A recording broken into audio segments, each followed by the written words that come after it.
Hi folks, this is Yasmin from Pearl and Friends Yarn Shop. I'm making this little video to demonstrate how you can use one of these darning looms to mend holes in garments. I've been using them quite a bit to mend socks. I sell these 100% wool socks from Hobart, and because they don't have any nylon, they do tend to need a bit of darning or reinforcing on the heel from time to time. So here's a sample that I made to show people at markets and so on, and I've had a bit of a play around with it. One of the things I like about these is that you can actually use them to make a pocket.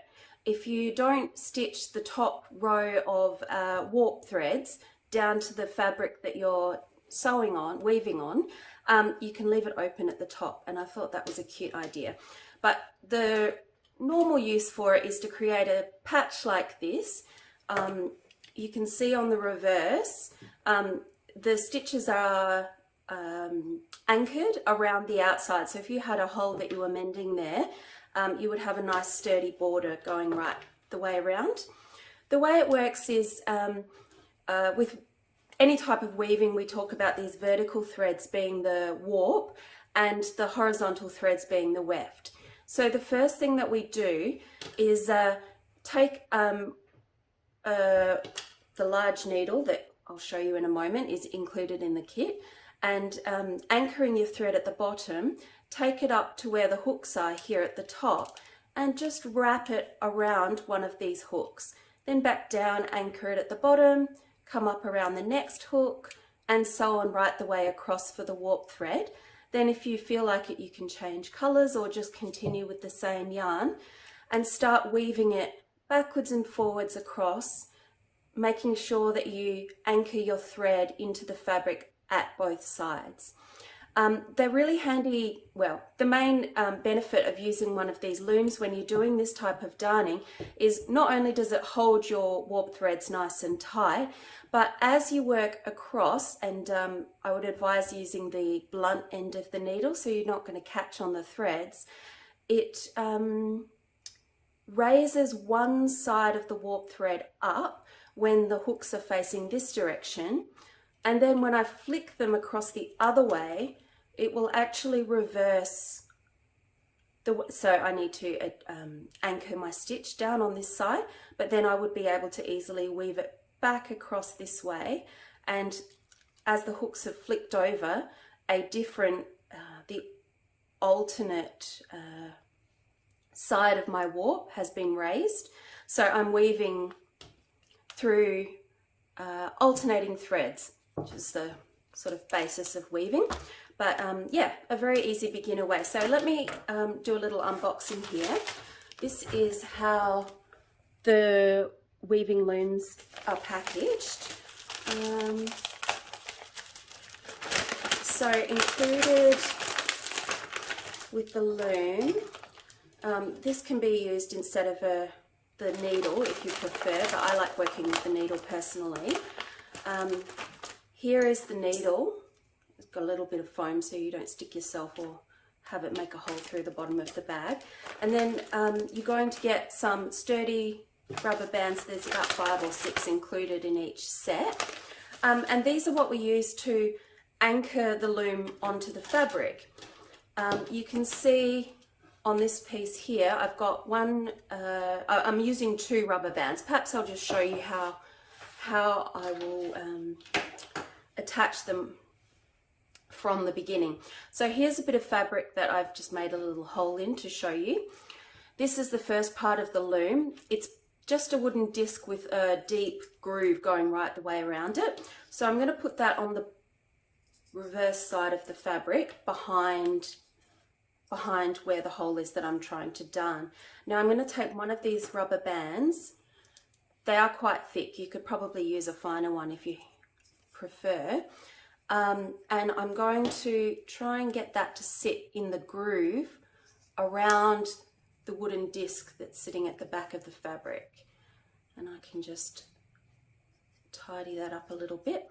Now I've found with some fabrics, particularly like a really thick denim, it can be a bit hard to get that band to go into that groove because the fabric sort of stops it from bending in.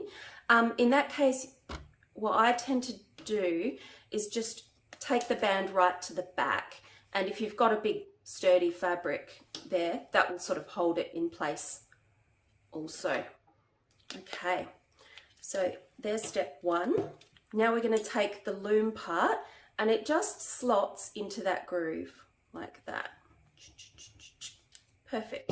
We're going to get another rubber band, thread it over the back, and we want to hold it on there so it doesn't fall off while we're working. So that's also going just over the top of the first band and holding it securely into place. Now, my hole is not enormous, so I'm probably only going to use maybe 2/3 of the loom. This is a great way of using up your odds and ends, which we all seem to have plenty of. Actually, I'm going to use this nice yellow colour. This one's from a sock yarn that I bought a while back from Melissa at Stranded in Oz. Now, people ask me about the best sort of yarn to use. I've been using a 4-ply yarn. In my sample here, I was using some of the embroidery threads that I've been hand dyeing recently, and I found that using a single thread made the patch quite thin. So that may work for some fabrics. In fact, that would probably work on this fabric that I'm demonstrating with here, because it is quite a fine, it's just a vintage fabric that a neighbour gave me. But I prefer using, so this is lace weight 2-ply yarn, and this is a wool silk mix that I'm working with here, and I've just doubled it up and I'm working that way. I'd suggest using a single strand when you're starting off, just so you're not going to risk getting confused and tangled up between the two strands. So I'm using a 4-ply. If you're working on a very thick fabric, you might go for an 8-ply, a DK weight yarn, but I certainly wouldn't go anything bigger than that unless you're doing something very kind of artistic and interesting, in which case I'd love to see what you make, so please share photos. All right, let's do a little knot down the end. I'm not going to worry about weaving my ends in too much on this video, or it will go forever. So I'm going to start down. I want to work horizontally, or parallel I mean, to the bottom of the loom. So I'm going to put my first stitch, I'll just start over here so I can leave my knot out of the way. Alright, so I'm going to start from that point just there, and I'm going to go up here and wrap it around, I think around this hook here, like that. Bring my stitch back down, put it quite close to its neighbour, and then bring it up. Oops. That's better. Now my tail's getting in the way. There we go. So I'm going to continue doing that right across here, and what I might do is actually, as I finish wrapping around a hook, I'm just going to flick it to the other side so that I can see which one is the next one up. There we go, that one can go over as well. Okay, so I finished doing the vertical warp threads. Let me hold it up a bit closer for you to have a look. I might just flick all of the little needles over in that direction. Now I'm going to use a contrasting colour thread for the horizontal weft threads. This is also a 4-ply 100% wool. This is the Vivacious 4-ply yarn that I also stock. I made a jumper with this recently. Alright, so once again, I'm not going to worry about my ends in this video, so I've got a little knot over at this side to keep it out of the way. And I'm going to start by going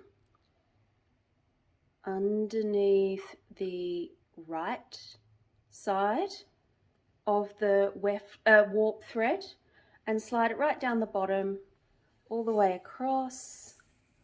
Oops, I'm off screen. There we go.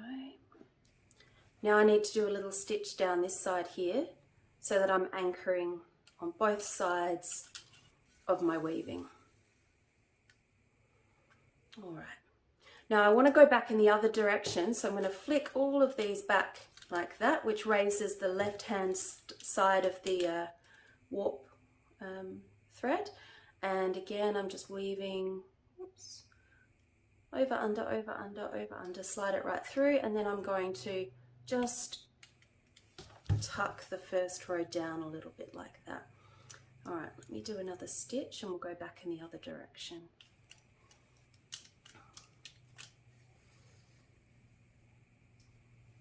Flicking back that way, and back we go again, like that. Tuck those down.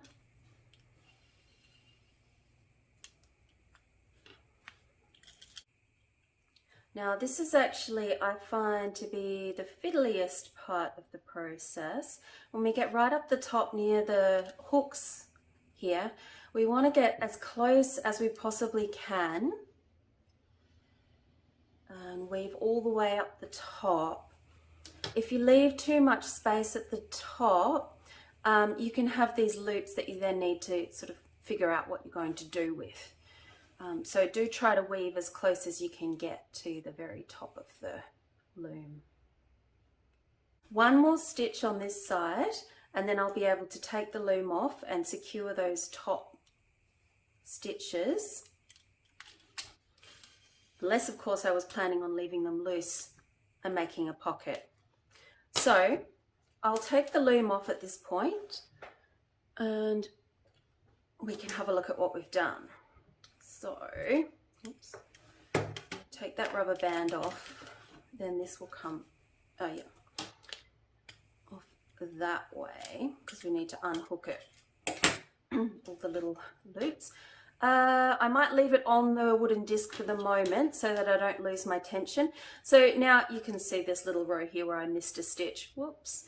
I'm going to go along and hook each of these and anchor them down to the fabric with one stitch. Now, I must say that is not the most beautiful patch that I've ever made. Oh well. Let's have a look at the reverse and see how it works. There we go. It looks like I was too close to the edge of my hole when I was weaving that. I needed to move that down a little bit further and perhaps make the patch a little bit longer. But in any case, now you know how to do it, you can have a go and make much more beautiful patches than this one. Yes, so just to show you my nice square ones again, that's how they're supposed to come out. I hope this video has been helpful. I'm going to make a document, a page version of this as well. So if you'd like a printout to refer to, I'll try and have a link to that on the product listing on the website for the darning looms. Thanks very much for being with me today. Feel free to get in touch if you have any more questions. Thanks very much, everybody. Bye.